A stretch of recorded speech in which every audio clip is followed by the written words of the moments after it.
Police are investigating the death of actor Philip Seymour Hoffman, and they found close to 50 envelopes of heroin, they say, in his Manhattan apartment.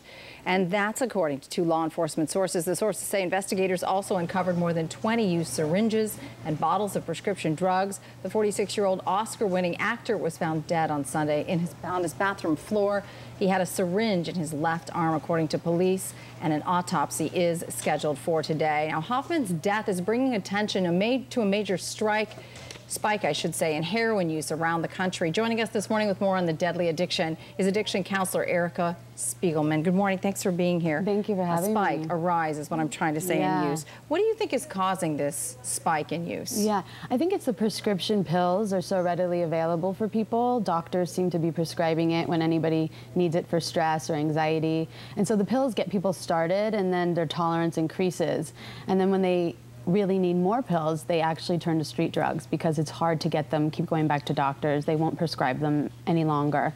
And that is what we're finding is people are getting on these opioids that are prescribed to them, and then they turn to heroin, which is the street drug. And they don't know what they're getting when they get the heroin. Because, I mean, we're hearing about a number of different types of heroin that are out there. And I mean, it just seems so scary to me. So it starts as with a simple pill, with a simple painkiller. Yes. And then people just get hooked on that. What is it about that gets people hooked and started and moving into heroin? That's a great question. Well, heroin literally hijacks the brain, the mind, the body, the spirit.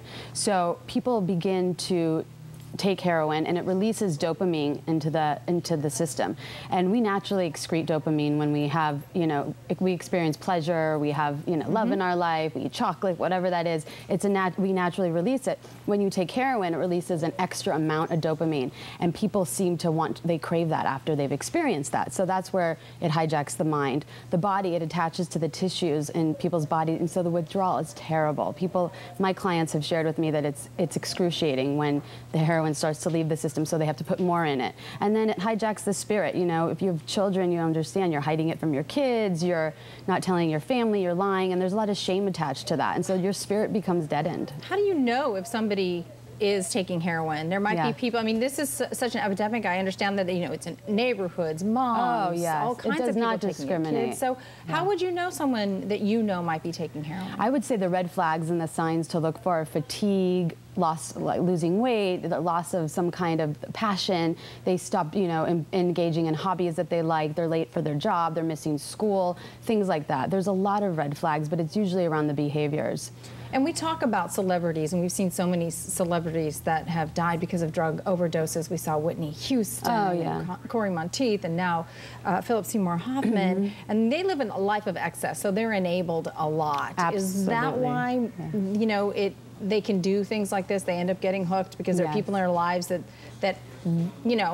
want to be with them and in control of them, and drugs do that? Or is it the lifestyle of themselves? I think the lifestyle produces a lot of stress for people, and I think now in our culture, people don't know how to ground themselves in healthy ways. They don't know how to de-stress in healthy ways.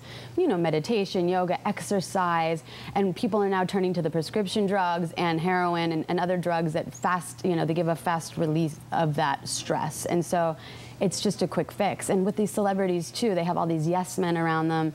Look at Justin Bieber. I mean, he just got into trouble, and people aren't saying no to them because they're getting paid. So as parents, what we can do is maybe help our kids learn to de-stress, talk to them about the dangers, and help them de-stress so they have tools to deal with that. Yes, there's so many tools to de-stress, and kids nowadays, it's with the technology, they're not learning how to really de-stress in healthy ways, which, not everyone has to do yoga and meditate, but really learning how to read, learning how to engage in hobbies, taking a hike outside, connecting with nature, engaging in activities like that really helps children. We can put a stop to it if we get involved in people's lives, for sure. Yes, and to also be really aware of the red flags, and keep those prescription pills locked up.